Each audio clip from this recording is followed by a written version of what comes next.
Secretary Pompeo to make this condition statement? Only the texts and emails that I've already reviewed. Thank you. My time is up.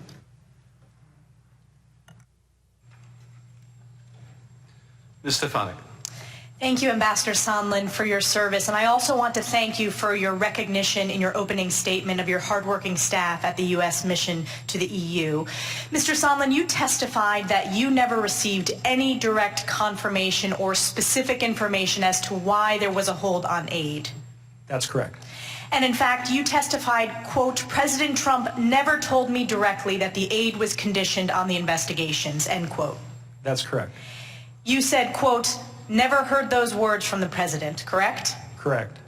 Instead, you testified that in your September 9th call with President Trump, the president said, quote, no quid pro quo.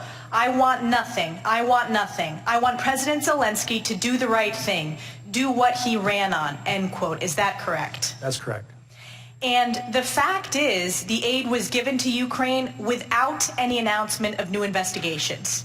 That's correct.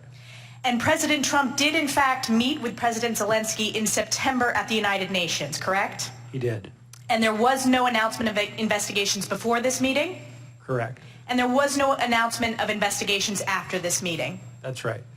And you've been very clear when Chairman Schiff has asked you broadly about investigations. You've corrected that to say specifically your understanding of investigations are investigation into the 2016 elections and investigations into Burisma. Is that correct? That's correct. And are you aware that during the Obama administration, the U.S. partnered with the UK and Ukraine on an investigation into the owner of Burisma as part of Ukraine's anti-corruption efforts? I became aware of it today during the hearing. Other witnesses have testified, but yes. And in fact, the Obama administration's State Department was concerned about the potential appearance of conflict of interest with Hunter Biden serving on the board of Burisma because they raised this as they were preparing Ambassador Yovanovitch for her Senate confirmation. Are you aware of that? I'm not aware of it. She testified, when I asked her that question, both in the open hearing and the closed deposition. And I've asked most of our witnesses this, and every witness I've asked has said yes. And I want to ask you this today.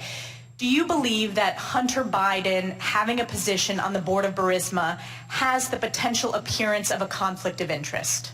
I don't want to characterize Hunter Biden's service on the board one way or another. I just don't know enough. So you disagree with every other witness that has answered yes, there is a potential appearance of a conflict of interest?